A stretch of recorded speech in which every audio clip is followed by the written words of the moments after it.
Welcome to the How to Be Awesome at Your Job podcast, the show where brilliant professionals share how to sharpen the universal skills required to flourish at work. Enjoy more career fun, wins, meaning, and money with your host, Pete Makaitis. Hello, and thanks so much for joining us here for episode 319 with Brad Staats. Brad has some great perspectives to help reframe a couple things that might be holding you back when it comes to learning and growing and improving all the time. So you'll learn 1, the 4 elements of dynamic learning. 2, how we can often be our own worst enemy when learning. And 3, how to reframe how you think about mistakes. So if you'd like to take a look at the show notes or the transcript or the links to items that we've referenced, it's over at awesomeatyourjob.com/F319. And while at awesomeatyourjob.com, I encourage you to check out some of our nifty things. One nifty thing is the 10 Days to Winning at Work email course. So if you'd like to slash an average of 80 plus minutes of waste out of your work week, well, you can do so by getting 10 bite-sized lessons sent right to your email box, one a day for 10 days. Now, here's Brad's story. Bradley R. Staats is the author of Never Stop Learning, Stay Relevant, Reinvent Yourself, and Thrive, and is an associate professor of operations at the University of North Carolina's Kenan Flagler Business School. His research examines how individuals, teams, and organizations can learn to improve their operational performance to build a competitive advantage, integrating work in operations and management and organizational behavior to clarify how and under what conditions individuals, teams, and organizations can learn at their best. Big thanks to Bradley for sharing his wisdom with us, and big thanks to our sponsors. Check them out. One sponsor to check out is Harvard Business Review. This brilliant magazine, published at hbr.org, is the leading destination for smart management thinking. Fun fact, HBR has been mentioned in 108 episodes of the show.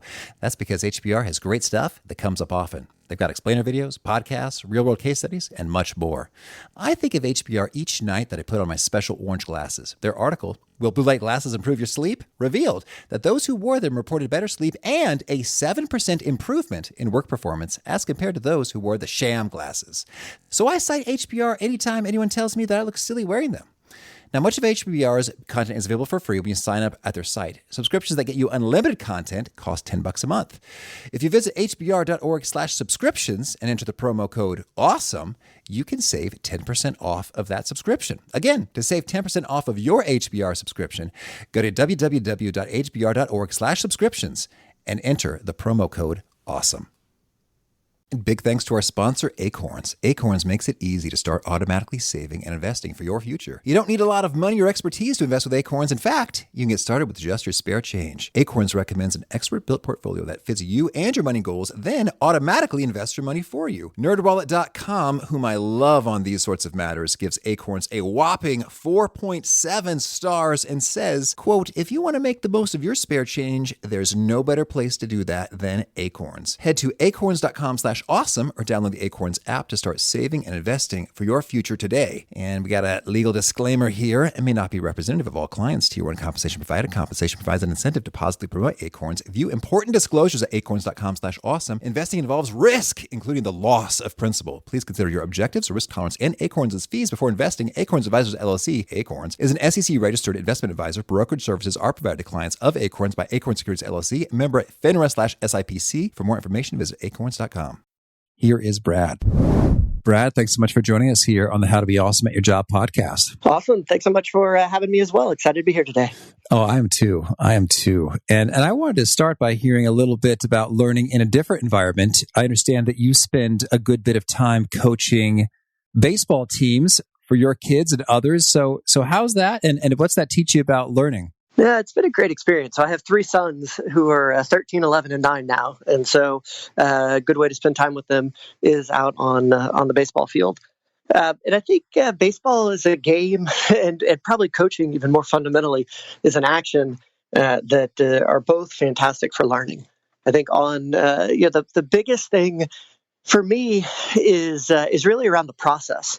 Actually, in the book, opened with a story from one of my son's games, where he was facing a really hard pitcher, did everything right, and was a few years younger, and unfortunately hit into a double play and came back, kind of extraordinarily upset, despite the fact that he'd hit the ball incredibly hard. It all worked out, and yet, he was looking at it as failure, and I see so many things like that on the field of when we focus on the outcome, as an example, instead of what we actually did the process, we fail to learn. And so there are those chances in working with the kids and helping them see kind of what's going on around them that then port so nicely over to other learning contexts. I think the other big thing for me is that, well, I certainly played baseball as a kid. I'm by no means an expert, but thankfully surrounded by some head coaches that did a lot more than I did. And so it's a great reminder to me of the power of I don't know, of getting asked questions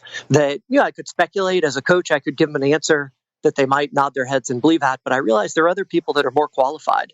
And so it's almost freeing that I don't feel the need in that context to claim this is what you always do. But I don't know, let's go talk to Coach John. Let's go talk to Coach Jim, Coach Schuyler, whomever, and trying to then to port that over to organizational contexts. Well, that is great. And particularly, I think there could be some, I don't know if it's a context thing or an expectation thing or a macho thing in terms of, I'm a man and I'm a dad and these are my kids and I have the answers. I think that's sort of an easy rut to fall into for some. I think you're absolutely right. And you certainly see it, out on the field of people who playing games try to do that. And the ironic thing, of course, is that eventually people catch on, right? So eventually you undercut your credibility in an attempt to stay important. And so, people are willing to accept we don't need to know all the answers, right? It's a hard world. It's uncertain. There's a lot going on. You should know the basics, right? There are 4 balls, get you a walk, that sort of thing. But if there's some nuance you don't get, the same thing with umpires. That's a great way to walk out and, I don't know this. And then having a really productive discussion around it, learning and moving forward to the next thing. Excellent. Thank you. Well, so then let's hear about some of this that you unpack and synthesize in your book, Never Stop Learning. What's it all about? Yeah, so it's getting at, in many ways, these sorts of behaviors. It's a recognition that, I think with learning, we know a lot of the things we should do. We know the processes we should follow, that we should fail fast, we should ask questions, we should follow the process, learn from others, etc. And yet we don't. And so, it's a question that's really bugged me, for a lot of years. Why don't we learn? And, what I've come to appreciate is that learning is a science, but in a lot of ways, it's a behavioral science that, when it comes to learning, we are, in fact, our own worst enemy. And, that's the challenge. The good news is research from, diverse fields, whether it's operations, psychology, economics, neuroscience, shows that we can be the problem, but we also can be the solution. So in the book, what I try to do is look at some of those practices that we should be following, explore why we don't, why do we have those behavioral issues? And then importantly, how can we overcome it? What can we do in order to, get to a better spot? Well, so then let's dig into this. You use the term dynamic learner frequently. First, could you define that for us? And we'll start there. Yep. Yeah, absolutely. So, when I think about dynamic learning, it's in part a recognition that I would argue we live very much in a learning economy now. That, I kind of grew up thinking of it as a knowledge economy, an information economy, this recognition of all that's out there. And I think the shift to learning as the motivator there is important because recognition, it's not what we know right now that'll future success. It's how quickly we change. And so dynamic learning is getting to that. It's an appreciation that we need to be really 4 things with our learning. We need to be focused. We need to be able to pick the right topics, as best we can define it, at the moment. We need to be fast. Our acceleration matters. How quickly can we get up to speed on those chosen areas? We need to be frequent, that, it really is an ongoing process. Not learn a little, stop. It's kind of a truth today of lifelong learning, but nevertheless, it is a truth. It's fact, I would argue. And then finally, we have to be flexible, that just because we picked an idea, we accelerated, we've learned it, it doesn't mean that's where we stay. We have to be able to adjust off of that. As I think about dynamic learning, it's capturing those 4 elements of how do we be focused, how do we be fast, how do we be frequent, and how do we be flexible. Okay, lovely. Well, so then I want to dig into that. I'd like to get your sense for a dynamic learner. Sounds like a great thing to be. Yep. desirable. If you had to guesstimate, or maybe you have some hard studies here, what proportion of people would you say qualify as dynamic learners? Yeah, it's a great question, and I don't have hard numbers around that.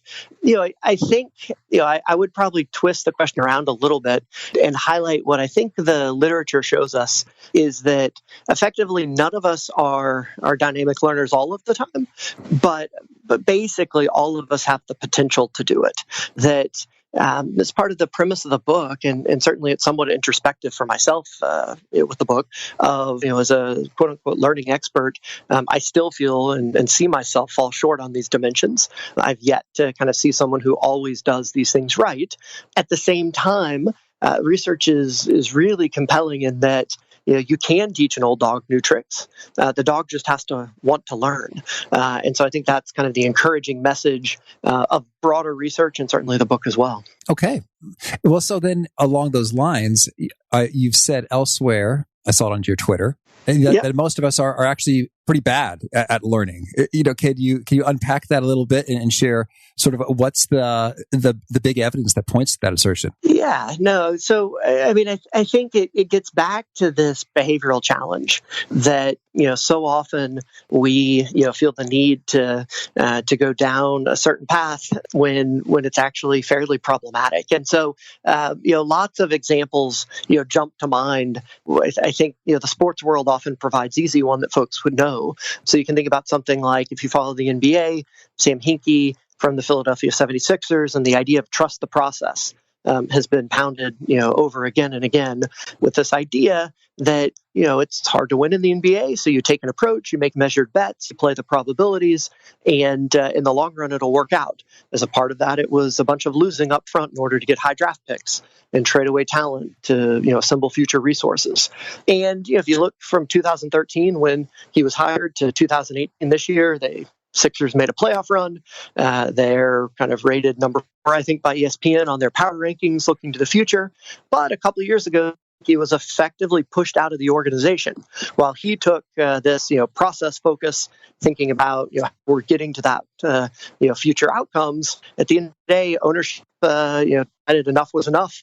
And got rid of him, more or less, even though, thankfully, the model he put in place has largely been followed with a few missteps and played out, directionally the way he'd expect. And so I think we see that sort of thing. There's another research study looking at, on the process point right there, at NBA coaches, and looked at a couple thousand NBA games over multiple years. You can think about when you play a game, the final score gives you some information about how the team did, but that, if you win a game by 1 point, lose a game by 1 point, it doesn't really provide dramatically different information, right? It was an incredibly close game either way. The study shows, that if we look at changing the starting lineup, so kind of this belief that something's wrong, you're much more likely to change it if you lose by a lot than if you win by a lot. Big shock there. But if you get down to that plus or minus 1 point difference, the coaches that lost by 1 point were far more likely to change their starting lineup than the ones that won by a point. Back to this challenge of we obsess about the outcome. The coaches were likely to do that even when they were expected to lose. The results carry through even when they just unlucky. Other team shot, remarkably high free throw percentage that day. But on average, this plays out, kind of across the entire NBA. And so in study after study, we can pick a given practice and see a whole lot of the time, kind of we play it out the wrong way. And so if we're going to do better, yes, we need to know the practice, but we also have to have some idea of kind of what goes wrong. Well, that's really intriguing. And I'm wondering if that is purely self-imposed, like the head coaches have the autonomy and flexibility and authority to say, I have considered all of the parameters and our goals, and this is what I truly believe is the answer to make this happen, versus do you think that it's more a matter of sort of outside influences saying you got to change things up, and that they're kind of reacting to external pressures? Yeah, I think it's some of both. I think you're right that the outside, both pressure and impression management, right? That we just feel like, well, we need to be seen doing something. There's kind of a related study that I love looking at soccer goalies. and looks at soccer goalies on penalty kicks.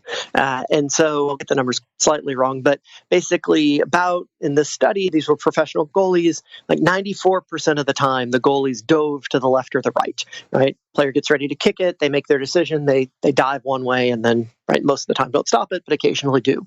The data suggested that if they were to stay in the middle, it would dramatically increase their likelihood of stopping the ball. But about 30% of the time, the offensive player just kicks it back right up the middle. And yet, the goalies, tended to dive, right, 94% of the time.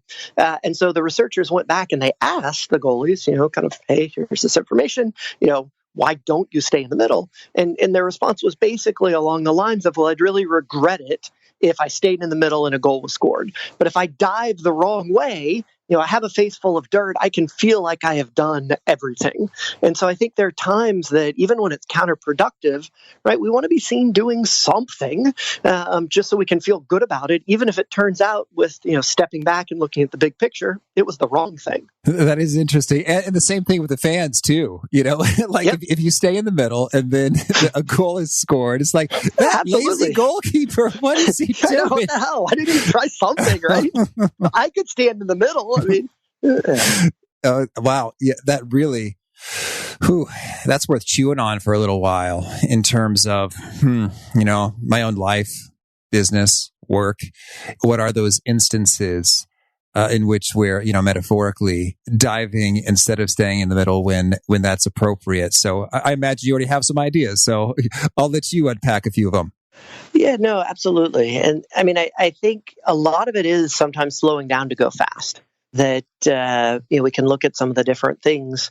Take just the last one of not diving. Are we actually taking some time to think? Are we taking time to reflect? That if we look at research on learning, it turns out kind of we activate different parts of the brain when we learn by doing, kind of engaging in an activity versus learn by thinking about it. So as you would expect then, if we do the two of those together, we're likely to learn more than any one. But we're so feeling a need to do things that we don't, in many cases, think enough about it. We've done some research. We did a big field experiment with a technology company on their services organization. So they were training workers, 6-week training program. At the end of it, they took an exam to join kind of the firm fully, get off of provisional status, and go start to serve customers. In the middle 2 weeks of that program, we did a 15-minute intervention every day of just at the end, write about 2 things you've learned, right? Scribble down kind of 2 things you've learned that day. And then we had a control group, so we randomly assigned participants to one versus the other. What we found the end of that 6 weeks, that the group that reflected scored out 25% higher on that test that qualified them for the job. That their first month on the job, they performed about 10% higher in their customer satisfaction scores. We've done a bunch of lab studies to follow up. Others have done work around this, but actually blocking some time out for thinking, simple as that sounds, somebody at the end of the day today, take 10 minutes, think about what you've learned that day, think about how you're going to take it to deploy tomorrow. Getting in a regular habit of that, of slowing down just a little bit, can be incredibly powerful. Oh, absolutely. Yeah, in 10 minutes. I mean, what a return on investment there. That's huge. And somebody says, write about what you've learned. Is that sort of the entirety of the prompt, or do you have some sort of juicy follow-ups to help spark and provoke the good stuff to come forward? Yeah, so I think keeping it simple is a great place to start. And so in that experiment, it was just write about 2 things you'd learned. I think if we look, we can see some ways, as you're pointing out, to dig a little bit deeper. One of those ways that's important is thinking about when we've failed, thinking about when we've tried something that didn't work, thinking about how we need to push ourselves, right? Taking more risk. And that prompt can do 2 things. One is it can open us up to the possibility of where we've already gone wrong, but we've sort of pretended it didn't happen. Back to the behavior getting in the way. One of those challenges is around failure. That sometimes we try something, it doesn't work, but we just deny the failure. Oh, that's what I wanted all along, or no one would have been successful there. And so that prompt to, hey, why might you have been responsible? Why What do you need to learn out of that? I think the other piece is sometimes for fear of failure, we end up holding back, right? We don't actually try enough. And so, if you're forcing yourself to think about kind of when have you tried and not had it work out, and you can't come up with any examples, it's a pretty good indication we need to elevate our failure rate, a little bit. That's not saying, right, take it to an extreme, but for most people, pushing a little bit more on the risk front is likely to be productive. Not everyone, of course. Yeah, right. And I guess it's interesting in terms of like the stakes of the failure. Crashing a commercial airliner is terrible. Yes. Don't do that. Never aim for a higher failure rate there. No. Yeah, but I guess maybe, speaking up at a meeting in which you share an idea that might be dumb or wrong or bad in some way is probably a prime time to amp up a little bit of risk and see what happens, because you might say, wow, Brad, we've been waiting for this brilliance from you. Thank you so much. And it's well worth doing with low downside. Yeah, I think you're exactly right that we need to define kind of the space that we have to play in, right? So, your comment about you're flying an airplane, you're working in the control room of a nuclear reactor. By all means, we're not going to experiment there. But most of us in the bulk of our lives have plenty of room where we can try some slightly different things. We can speak up to someone. We can introduce ourselves to someone. We can ask a question as one of the key elements that often we think we kind of need to keep our head down. We don't understand something. But it turns out, research tells us that when we ask other people questions, it's not that they think, we're dumb. I can't believe Brad, had to ask me a question. They actually like it. It shows engagement with them. And it also, allows us to turn to who we all, think the expert is going to be, which is ourselves. So we engage that other person in the conversation. Yeah, and sometimes the questions just make you seem way smarter in terms of, wow, that's really insightful. Or it's like, I've never actually articulated my thinking on this matter now that you ask, and I probably really should have a while ago, for you and everybody else who's doing this task many times over. So thank you. I'll write that up, or here is the response. And yes, I think I would love it if folks that I'm thinking about sort of in management contexts, if people would ask me more often, it really isn't a hassle. It's kind of fun, and it brings about good things. So that's a great tidbit in terms of in that moment when you're sort of worried. Oh, I wonder about this, but I don't want to look dumb. To go there. Absolutely, and I mean, I throw out one of the most powerful questions that I stumbled into kind of early on, by accident. And now as I watch, I see, great question askers, we'll throw it out there, which is, is there anything I have not asked you about that I should have? And, what's so powerful about that, frequently of a conversation, right, is we're kind of giving the other person free reign of, please teach me, almost based on whatever the conversation has been about. And I've been stunned in all sorts of different contexts, as an academic, before, when I as a student, on and on, of what comes out of people's mouth when you kind of take barrier down and it's no longer transactional around these particular items, but let's open it up. What should I know about this topic that I haven't asked? Keep that one in our back pocket as we interact with others. Oh, that's so good. I learned that in consulting and with interviews of customers or clients or employees or competitors. And it really is amazing how often it's toward the end that you get the goods. And I have a variation of that, Brad. I won't spoil the fun, but one is coming your way. Okay, nice. Just built the suspense there. I like it. That's good. Now I'm on the edge of my seat. All right. Well, so you laid out sort of a pretty comprehensive framework in terms of what one should do to become a more effective lifelong learner. And we've already, covered some good tidbits there. So maybe you could walk us through that in a quick overview pace and then maybe dig into a little bit more detail for some of the parts we haven't gotten to touch upon yet.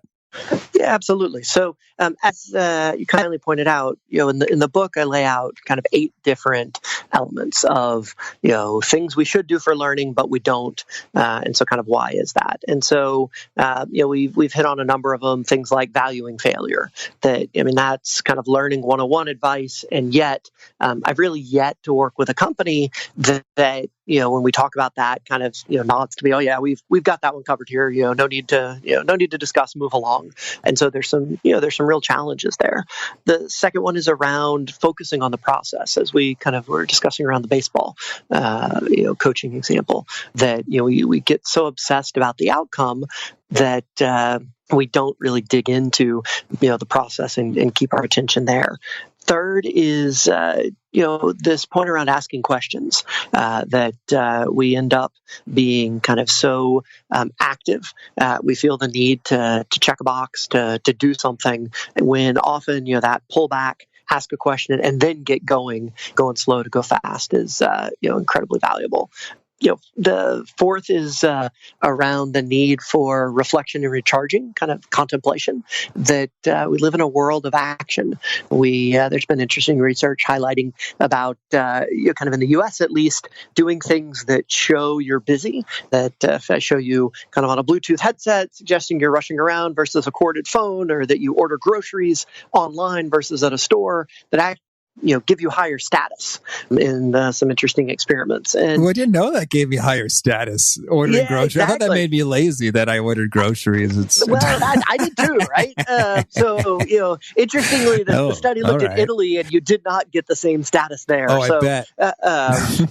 There are differences in some of these factors around the world, but that rushing, that kind of need for activity rather than real progress, gets in the way of learning. And so we have to take that time to step back, to reflect and think about things.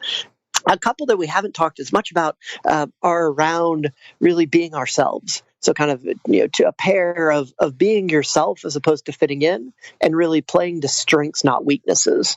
And I think, especially if we look at the latter one, so much of learning is built around, in our minds, what we're doing wrong, right? If we think about kind of standard organizational feedback, advice is you give a feedback sandwich, right? Thin veneer of positives, both to, break the person down as they come in and kind of butter them up, get them ready to go, and then hopefully send them on their way so they don't feel as bad about themselves. But the bulk in the middle is laying out all the things that we did wrong, and that need addressing. And, the challenge with that approach is, we're not going to be good at everything. That, every minute that we spend on a weakness is one that we're not spending on building out our strengths. And as we work with organizations, as we think about how companies compete, lots of advice is given around, play to your strengths, be focused, compete around those dimensions that you can win on. And yet we often don't do the same thing as individuals. And so it would suggest for really compelling learning, we have to first identify those strengths, which is hard, and then really play to them, going back and filling in weaknesses as appropriate, where they're a critical weakness that would prevent us from succeeding at what we're trying to do. And so that's a bit of a reorientation, I think, while strengths are talked a lot about, kind of on that learning side, appreciating why they're so fundamental. The last two are just around, first, how we build experience, that we often think about it as either, become specialized, become an expert, very deep, or we think about kind of this value of variety as we switch, moving across different elements. And while each of those can be powerful tools for learning, they can work against us too. And so what it suggests, we find is that really we learn our best when we are both specialized and varied, so kind of a T-shape in our portfolio of experiences, getting deep in something, but making sure we have enough breadth that we don't end up missing the point, right? That we're so narrow in our approach that we have that problem of, right, we're the expert who's got a hammer, and so everything looks like a nail, and we're not able to deal with more complex problems. The last one is appreciating that while individual learning, there are lots of things about us that matter, and we need to dig into those, as I've been saying, that it's not just an individual exercise, that others are incredibly important. And some of that is, the value of the knowledge they bring, and what we can learn from them. But also, and you hit on this earlier, the value for us of teaching others, right? When we get that question that makes us, explain something, that makes us codify it, the real value that arises there. And so we've done some research in a couple of different contexts, looking at the power of learning from teaching, that when you teach someone else, hopefully you help them, but you actually help yourself, interestingly enough. And so really kind of seriously thinking about how others can help you in addition to how you can help them. Well, that's a nice lineup. Thank you. And Absolutely. we could dig into a lot of things there. And I guess I want to get your take on, okay, valuing failure is something that you say just about no organization says, got it. Yep. Covered. So I'd love to hear from you in terms of what are some of the best practices, or what does it really look like in practice when a team or an organization truly does value failure? Because in some ways it's just so hard to imagine. Was that famous example? Maybe it was IBM. I don't have the details, but someone made a huge investment in like a technology or a business plan course of action that absolutely did not work. And it may have cost a huge sum, like $1 billion.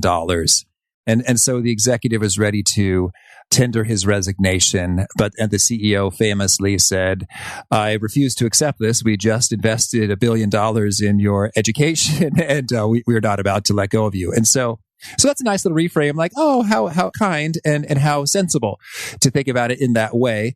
But so in sort of smaller stakes situations, how does that unfold in real life? Yeah. So, I've always heard that story told around, I think it's Thomas Watson Jr., but it's one of the Thomas Watsons in IBM and the threat of getting fired for that. But I think, what's important, and the organizations that seem to have some more success with this, is kind of twofold. Is one, defining, where is it a safe space to play? Right. So we're back to avoiding that, airplane problem or nuclear reactor problem, but also being open about it. So Ed Catmull, the co-founder of Pixar, talks about this in his book about, we have to reframe how we think about mistakes. That mistakes, aren't unexpected. Mistakes aren't, something rare. Mistakes are just a part of a process, and that we have to sort of grow comfortable with them. There's a fast food company that I find really interesting called Pal's Sudden Service. And Pal's is in kind of the Southeast, primarily Tennessee, and the first restaurant to win the Malcolm Baldrige Quality Award. Bunch of interesting kind of elements of the company. But the CEO likes to tell people, he's very much out in front saying, look, as long as it's not illegal, immoral, or unethical, you're allowed to make any mistake once, but you need to make sure your next mistake is a new one. And so I think in my mind, that's just so extraordinarily powerful that he is out there sharing what's happening, how he's trying things. It's not hey, be careless, do whatever the hell you want, but rather be comfortable that if you're taking the right actions, where right actions is about the process, right, not about getting everything correct, that I'm okay with that, and I know in the long run the organization is going to be much better off for that as a result. That's great. Thank you. Well, Brad, tell me, is there anything else you really think is important to mention before we shift gears and hear about some of your favorite things? No, I mean, I think we've dug into the elements. I mean, obviously, these are things that I think we're both pretty excited about. And so, I can spend lots of time talking about each one. I mean, I think that probably if I were encouraging folks, what would you do right now? Part of it would be, take that time to think about wherever you are, what you've learned. I'm sure there are a lot of folks that listen to your podcast, as they're commuting to or from work. And so we did a field experiment around commuters. We were interested in a couple things. We were interested in how to help them learn, but we were also interested in how to help them enjoy their commute a little bit more. So it turns out kind of our morning commute tends to be our least favorite part of the day. And so what we did across a few studies, but the biggest one was we randomized folks into 3 conditions. We had a control group, we had a group that was kind of the fun treatment, and then a group that was the reflection. And we tracked them for a while. We sent them texts to take some surveys from them. But in the middle, over a stretch of time, we texted the fun group and just said, hey, engage in some fun right now, please. We texted that reflection group and we asked them, think about your day. Think about, what you have to do today and how you can, tackle those tasks.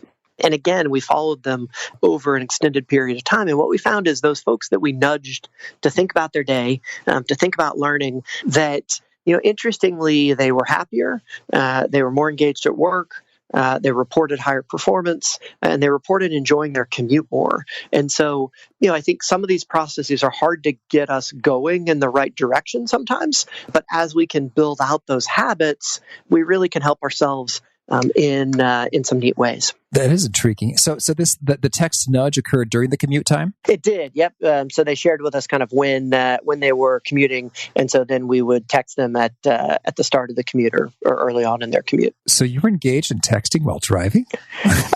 We were using a third party provider, and yes, this was much more about public transportation. To be clear, not hopefully catching people behind the wheel of a car and running into trouble that way. Okay. Very good. Well, just had to give you a hard time there. So, yeah, absolutely. Well, that's intriguing. And again, with reflection, were there any particular prompts? It was think about your day and what you have going on. So, I think what's interesting, is there's no, one magic word. It really is forcing the discipline on yourself to take a few minutes and to focus, right? That our minds, can easily wander to other things. So see what happens if you spend even 5 minutes, whether it's in the morning, okay, what am I going to do today? How will today, be a great learning day? Or at the end of the day, what did I learn? What did I try, that didn't work that I can learn from, that sort of thing. Oh, excellent. Thank you. Well, to do a little bit of reflection and to go meta here right now. So the question I asked you earlier, that was a variant of the what's something I should have asked but didn't ask was, is there anything else you think is important to mention before we shift gears and hear about your favorite things? So I would value your feedback on that question that I sort of have routinely in the interviews prior to shifting gears to the next segment, and say, are there pros and cons to asking it the way I asked versus are there any things that I should have asked but didn't ask? No, I think I like that question a lot. As a general rule with questions, and this is a great interviewer, less is more, right? That once we get into the follow-up after the follow-up, there comes a point where you need to narrow someone in. But on that one, keeping it like you did, as simple and open as possible. Hey, what else is almost the best way, but I like it a lot. Yeah, that's so true when it comes, and I think I'm learning that myself. It takes about 300 episodes to get. Learning curves matter, right? We see it in all contexts. Is that I am because sometimes, and maybe it's just like the fear of dead air or whatever. Even though we could edit it. Yep. Yeah, but it's sort of like, I need to be speaking, although I'm not yet done formulating what my question is. No, it's true. It's funny. I hate to give away one of my favorite jokes, which isn't necessarily all that funny, but it works exceptionally well when I teach. That I'll have dead time in class early on in a day, perhaps, and I've grown more comfortable because I've come to appreciate, like you were saying, sometimes we're formulating, where it's me asking a question, them, and so I'll typically, when that happens, I'm looking at them and I'll tell them, hey, look, you need to know at my core, I am an operations professor, and so staring awkwardly at people in silence describes every cocktail party I've ever been to. So I'm quite comfortable here. Take your time thinking. And it breaks the ice and, lets people appreciate, hey, I don't have to always be talking, right? Talking and saying nothing isn't actually helping the conversation here. But let's pause, think about what's going on, and then, get moving to the next thing. That reminds me, one of my favorite work moments, it was so short, but I remember I was working on a consulting engagement. And then someone said something. I don't remember what they said. And then the manager said, And then there's just like silence for about 10 seconds. And then, and so then they prompted her like, Steph, you, and she's like, I'm thinking. And I thought it was awesome because nice. it just created permission for everybody to slow down and think. And it made me think that she was more brilliant, as a leader, than less brilliant. So absolutely. Right. I mean, that's the Franklin quote, right? Isn't it Franklin about, better to stay silent rather than reveal our ignorance, basically. But, staying silent gives us a chance to think and then, often avoid ignorance in the first place. Lovely. Well, now could you share with us a favorite quote, something you find inspiring? One that jumped out at me, from a young age and has stuck with me, and it's actually the quote I use in the conclusion. It's a long one, but it's from Merlin in The Once and Future King. And it's basically him kind of reflecting on the power of learning. So, I apologize for the length, but I think it's worth it. He says that the best thing for being sad is to learn something. That's the only thing that never fails. You may grow old and trembling in your anatomies. You may lie awake at night listening to the disorder of your veins. You may see the world around you devastated by evil lunatics, or know your honor trampled in the sewers of baser minds.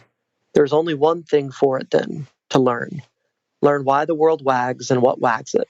That is the only thing which the mind can never exhaust, never alienate, never be tortured by, never fear or distrust, and never dream of regretting.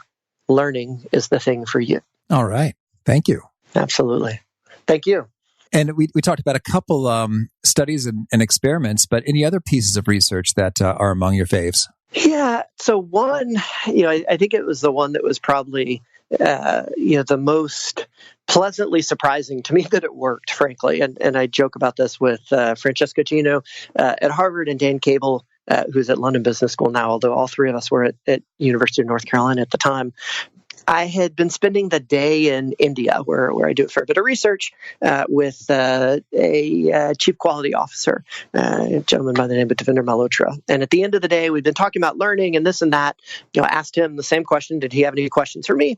And he said, "Well, Brad, do you know what could reduce our attrition, reduce our turnover?" And kind of went on a little bit about how it was interested in keeping people around, helping them learn more. And at the time, a bunch of my work had been kind of learning by doing, experiential learning. And so it was clear that wasn't going to move the needle enough. And so kind of gave well, hold on, let me think about it. We'll go back. Spent that 20-hour flight back, reflecting. Dan and Fran and I kind of came together to brainstorm. And this is what really led to the work, or for us, around the power of the individual, because we came back to them with an idea where we said, hey, let's come up with something that we don't think they'll do, that we think would be really impactful, but is a big enough change that they'll tell us no and see what happens. And we said, what we want to do is have y'all give us an hour on day one for employee. Oh, yeah. And we had Dan Cable. Keep going. Yep. Yep. And with that hour, we're going to change the onboarding process. And so we had kind of three approaches here. We had a control group, we had an organizational intervention, and an individual one. And so, with the individual one, we did things like think about when you've been at your best, hear from a star employee about how they could be their best self at work, and then introduce yourself to everyone around, this highlight reel that you've created for yourself. For the organizational group, it was how great this employer is, which it was highly ranked in India, great stats. Employee coming in talking about how great the organization was, introducing yourself around kind of why you were excited to be here. And then we gave the individual folks a fleece sweatshirt with their name on it, and the organizational folks a fleece sweatshirt with the company name. And so basically the idea of prompting the individual versus prompting the organization. And so what was so cool about that one, we then tracked him for 6 months. Dan was back in town. Fran hadn't moved yet. So the three of us kind of gathered in my office. And, often we run these studies that take a long time to analyze, and so it's kind of anticlimactic at the end by the time you finally, work your way through it. But this one was pretty straightforward. So we collected the data, we gathered around my desk, and there was finally that moment of hitting, the enter button and seeing what popped up on the computer. And we did that, and the numbers popped up, and it was one of those that all three of us were just in stunned silence because we saw folks who were in that individual condition were dramatically less likely to leave the firm, about 25% less. They had learned more. They were about 10% higher in terms of their customer satisfaction scores early on in the job. And it was, literally that that hour of the first day is all we changed, and gave them that fleece with their name on it, and then everything else was the same. But I think what was so exciting to all three of us was unlocking the individual is such an incredible opportunity, and it really becomes a win-win both for the employee, but also for the organization as each can get more out of it. Yeah, I love that story, and that is how an award-winning academic paper is made. So kudos again for that. It's one of my favorites. So cool. And how about a favorite book? Oh, that's a good question. Let's see, what as I was quoting from it earlier, I really enjoy Ed Catmull's book. I think he does a great job in Creativity Inc. as he tells, his experiences of, kind of moving through computer graphics and eventually Pixar, and hitting on a lot of these themes of learning in an innovative environment. Bringing up this role of failure, mistakes, talking about the importance of data. How do you have discussions with people, and kind of data as a great equalizer, as something that's neutral that then we can really have a discussion around, in my mind, kind of translating to the process. And so that's one that I certainly really enjoyed. And how about a favorite habit, something that helps you be awesome at your job? I think for me, there's probably two I would highlight. I mean, one is the reflection point of trying to do it. I do it a little bit more at the end of the day than at the beginning, but carving out just a few minutes at the beginning to think about what's going on. Often it's on the move, so it's not kind of sitting there with a tome, but rather 5 minutes of, okay, what's happening today? What's my priority? How do I get this done? At the end of the day, what did I learn? Ideally, that's around the dinner table with family, as we go around with our kids, and we all talk about what made us happy today, what made us sad, what we learned, what we fail at, those sorts of things. Incredibly powerful. The other one that I've certainly known the research for a long time. I've done a lousy job of practicing it. And I think, unfortunately, certainly in the U.S., we often do a lousy job of practicing it, is taking a real vacation. That ability to disconnect and do whatever it is individually you need to recharge. It likely looks different at various stages of life. What recharging meant pre-kids was far more active than post-kids, but has been over the last few years, as my wife and I have done a better job of incorporating that in life, has definitely made a big difference. And is there a particular nugget that you share in your work with teams and folks that really seems to connect and resonate and gets them sort of quoting yourself back to you? Yeah, I mean, the one that I probably get quoted the most back is something that Dave Upton told me. Dave was a great mentor. And, one day, I was going to meet with him. We had 30 minutes. Time was tight. I probably had an hour and a half of material that I wanted to cover with him. As an operations scholar, I could do the math there. And clearly the way to solve that problem was just to talk 3 times as fast. And so I was trying to fly through things, doing pretty well about 10 minutes in, before Dave put his hand on my shoulder as I was taking a rare breath, looked me in the eye and said, "Brad, don't avoid thinking by being busy." And I think that kind of advice has really stuck with me, that it's easy for us to avoid hard problems. It's easy for us to avoid some of that discipline by being busy, but it's certainly not productive in the long run. It's good stuff. Brad, tell me, if folks want to learn more or get in touch, where would you point them? Yeah, so my website is www.bradley, Staats, STAATS.com, or just check out Never Stop Learning. Hit me up as well on LinkedIn or whatever. Would love to engage with folks. All right. And do you have a final challenge or call to action you'd issue to folks seeking to be awesome at their jobs? Yeah, I mean, I think it's to take this mantra of never stop learning seriously, right? I mean, we've known that it's out there. We appreciate at a high level that we need to do it, but asking yourself, what's getting in the way of me, learning on a daily basis, and I would suggest odds are, it's us, right? The enemy is us. And so, how can we pick one thing, out of the 8 I discussed, or, if something else resonates more strongly with you, how do you pick that one thing to start working on today? Well, Brad, thank you for this. This has been so fun and interesting. I wish you and Never Stop Learning and your work all the success and luck in the world. Well, thanks so much. I really appreciate you making the time for me. And thanks again. I love how Brad reframed questions. They don't make you look dumb or insubordinate or any of those things, but no, they dear people to you. They like being asked those questions. It can make you seem all the more insightful, intelligent, like you're engaged, you're paying attention, you're listening, and you want to know more. So have no fear when there are questions to be asked. Go ahead and ask them. You can reap some of those benefits. And again, if you want to check out the show notes or transcript or links to items we've referenced, it's over at awesomeatyourjob.com/F319. If you haven't already, I hope you'll push the subscribe button. You'll hear from our next guest. It's Ann Sugar. Ann has lots and lots of experience executive coaching, some impressive big shots at cool places. And she unpacks a little bit for how one develops executive presence and gravitas. Hope to catch you there. Peace. Thanks for joining us for today's episode. To get the most out of this conversation, visit awesomeatyourjob.com to find today's show notes, transcript, and infographic summary cheat sheet. For more entertaining professional skill sharpening, be sure to subscribe to catch the next episode of How to Be Awesome at Your Job.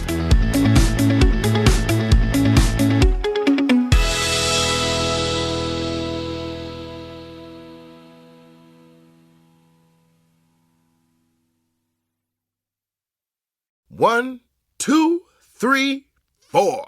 Those are numbers, but you already knew that. If you want to know what number you're going to pay each month for your car, use Kelley Blue Book My Wallet on Auto Trader. They're really good at numbers. Auto Trader.